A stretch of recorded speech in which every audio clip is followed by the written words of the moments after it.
Licenciado Johnny Villegas y este es el curso de motricidad orofacial a nivel práctico. Para ello necesitamos entonces conocer ciertas bases teóricas. En el caso de hoy tenemos lo que es musculatura lingual. Para hablar sobre musculatura lingual, primero necesitamos conocer que ciertas estructuras musculares, al activarse, al relajarse, al contraerse, van a permitir que la posición de la lengua cambie. Por ejemplo, si nosotros hablamos de una emisión de la vocal A, vamos a poder observar que la lengua se va a deprimir. Eso quiere decir que se va a ir hacia abajo, se va a desplazar hacia la parte inferior. Pero ello es gracias a un grupo de músculos que permiten que la lengua cambie de posición. Lo mismo sucede en el caso, por ejemplo, de la vocal U, que ciertas estructuras o ciertos grupos musculares van a permitir que mi lengua se dirija hacia la parte posterior, pero también hacia la parte superior. Lo mismo sucede con la vocal I, que lo que va a permitir que ciertos músculos lleven mi lengua hacia la parte anterior, hacia adelante, y también hacia la parte superior. Si hablamos de la vocal E, a diferencia de la vocal U, va a hacer similares movimientos tanto hacia adelante como hacia arriba, pero en menos intensidad.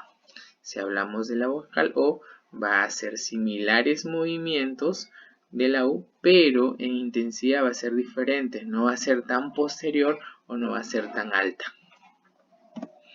Gráficamente en el triángulo de Helmholtz podemos encontrar entonces, si es que nosotros hacemos una vocal I, vamos a llevar nuestras lenguas hacia adelante y hacia arriba. Si hacemos una vocal U, vamos a llevar la lengua hacia la parte posterior y hacia la parte superior. Si hablamos de una O, nos quiere decir que va a llevar nuestra lengua hacia la parte posterior con ligera hacia arriba. Igual la misma temática con la vocal E, que va a llevar mi lengua hacia la parte anterior, pero también con una menos intensidad que la vocal I. Y aquí podemos observar también que en la vocal A nuestra lengua se va a deprimir, se va a ir, eso quiere decir hacia abajo. Para conocer a la lengua necesitamos saber de dónde se apoya, y ese apoyo se llama esqueleto de la lengua.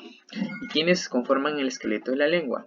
Están conformados por la mandíbula, el hueso hioides, que está aquí también, la membrana hioglosa y el septum lingual, que es como la parte de la línea media de la lengua. Están aquí. Al buscar imágenes en internet sobre la musculatura de la lengua, encontré esta imagen que me pareció mucho más interesante. Habla de músculos intrínsecos, por ejemplo, habla del lingual longitudinal que está en esta distribución. En este caso, este es un longitudinal superior, el longitudinal inferior que está también por acá. Habla del músculo vertical, que es un músculo que está en línea vertical, como lo ven en estas líneas turquesas durante todo el recorrido de la lengua. Habla del músculo transverso, que lo ven como puntos. Eso quiere decir que esos puntos se prolongan tanto hacia afuera, hacia la parte anterior, hacia la parte posterior. Ahorita lo vamos a explicar mejor. Si hablamos de los músculos extrínsecos, hablamos del músculo geniogloso, que es este músculo señalado con las líneas azules oscuras. Al hablar del estilogloso, estamos hablando sobre un músculo que está originado por una estructura que es el apófisis estiloides y que se va hacia la parte media anterior de la lengua. El palato gloso también es otra estructura que está muy relacionada con el paladar y que también ingresa hacia la lengua en la parte media. El hiogloso está muy relacionado con el hioides, que es el hueso, y con la lengua. El amigdalogloso es un músculo pequeño que está muy relacionado con la parte de la faringe, con la amígdala y con la lengua. Y el faringogloso está muy relacionado con la estructura faringea y con netamente la lengua, donde se inserta en la parte posterior de la raíz. Si hacemos un corte transversal, vamos a identificar estructuras. Por ejemplo, al nivel más alto encontramos que está el lingual superior. A nivel inmediato, después del lingual superior, encontramos el transverso. El transverso tiene estas fibras horizontales, cosa que cuando hacemos un corte lateral Por eso es que vemos puntos. Al nivel más alto encontramos el palato gloso, paladar con la lengua. Luego encontramos el estilo gloso en otra vista. Encontramos el faringo gloso, que se va hasta la faringe y que llega hasta la lengua. El genio gloso, recordemos que lo vemos con líneas azules oscuras, más o menos en esta distribución. Y el hiogloso, que parte del hueso hioides y se inserta en la parte incluso media hasta posterior de la lengua. Vamos entonces a comenzar con los músculos de la lengua. El músculo transverso, que tiene esta disposición y que lo vemos como puntos cuando vemos en una vista lateral, ¿sí? Está inervado por el par craneal 12, que es el hipogloso. Gráficamente lo podemos encontrar aquí, cómo está distribuido. Y en este corte se encuentra de esta forma. ¿Pero qué hace el transverso? El transverso es un músculo que se origina a nivel de septum, que está aquí, que es parte del esqueleto de la lengua. Se va a distribuir sus fibras hacia la parte lateral de la lengua. ¿Eso qué quiere decir? Que el músculo, al contraerse, las fibras se dirigen hacia el origen. Al dirigirse hacia el origen, la lengua se contrae y se acorta a nivel transversal. ¿Sí? Muy importante para la función de la deglución, muy importante para la emisión de la N, por ejemplo. Si hay una contracción correcta, podremos decir una buena N. Y tiene que estar relajado para hacer un fonema R. Muy bien. Si hablamos del vertical, habíamos mencionado que tenía unas fibras de color turquesa en el gráfico anterior que nos decían que tenía una disposición vertical. Algunos autores señalan que esta fibra es la continuación de otro músculo, que es el hiogloso, pero nosotros vamos a estudiarlo como un músculo independiente. Entonces, este músculo al contraerse va a aplanar la lengua, ¿sí? También está inervado por el hipogloso. En este gráfico podemos encontrar cómo están sus fibras distribuidas.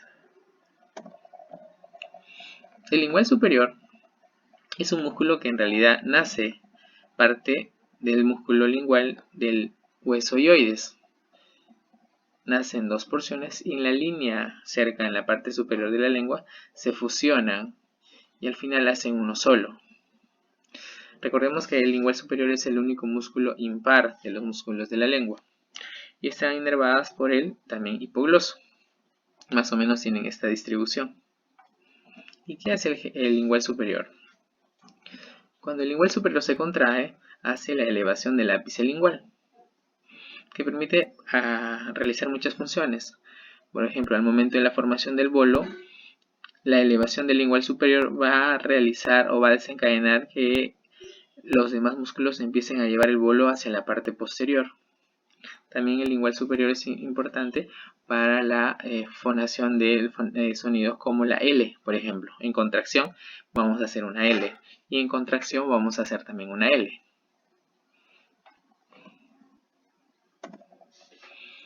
Si hablamos del lingual inferior, es un músculo que también parte de su musculatura nace del hueso hioides, pero se va hacia la parte inferior, ¿sí? Más o menos en esa distribución, ¿sí? En vista lateral. ¿Y qué hace el lingual inferior? El lingual inferior es también importante en la formación del bolo alimenticio, pero también en el momento de dejar limpia la cavidad oral o de hacer un buen bolo también. Gracias a la contracción permite la lateralización sincrónica, que hace que ese bolo pueda ser desplazado y que limpiemos toda la cavidad de algún resto que pueda quedar. El geniogloso es un músculo también inervado por el hipogloso y que tiene tres fibras, unas fibras anteriores, unas fibras medias y unas fibras posteriores. En las fibras que están en esta disposición, nosotros encontramos que al momento de que el geniogloso esté elongado, esté relajado, va a producirse los fonemas como la G y la K. Entonces, cuando hablamos de una contracción del músculo genioglosso en la porción anterior, estamos hablando de que la lengua se va a ir hacia la parte inferior y hacia abajo. Si hablamos de la contracción de las fibras medias, estamos hablando de la protusión lingual. Entonces, la porción que permite que la lengua realice protusión es el geniogloso en la porción media. La misma temática con los genioglosos posteriores. El geniogloso en la porción posterior es aquel que va a participar en el chasquido y también que logre aplanar y abultar la lengua. Si hablamos del liogloso, el liogloso tiene su origen a nivel del hueso hioides y se inserta en la parte lateral y hasta media de la lengua. Gracias a ello permite que la lengua se aplane.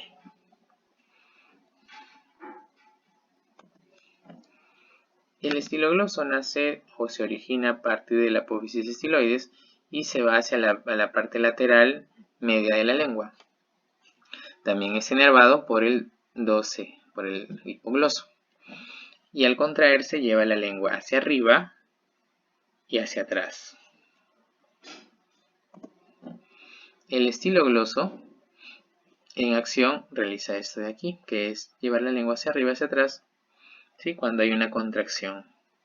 Entonces, en una contracción podemos emitir una O o una U y también una G o una K.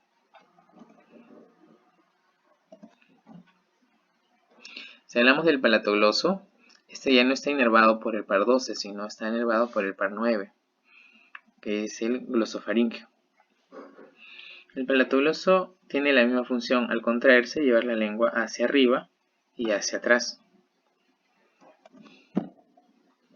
Más o menos es esta acción. Y en contracción va a ser fonemas como el fonema K. Algo importante que tenemos que mencionar es que el palatogloso es más especialista en hacer el fonema K que el mismo estilogloso en hacer el fonema G. ¿Por qué? Porque el estilogloso va a sostenerse en el tiempo en la emisión de la G. Y el palatogloso, como es un músculo de reacción rápida, en una contracción con el fonema K, va a permitir que haya mucho más función del palatogloso. Luego encontramos el amigdalogloso, que es un músculo pequeño, como ya mencionamos, ¿sí? Que está situado en este punto, ¿sí? Y que va desde la amígdala por debajo del palatogloso, ¿sí? Y que va hacia la base de la lengua. Y el faringogloso, que es un músculo que está en esta posición, ¿sí? Igual va sobre la pared faríngea, la parte posterior, hacia la parte de la base de la lengua. Muy bien, esperemos que hayan podido entender. Cualquier duda, cualquier consulta, lo hacemos en práctica. Gracias.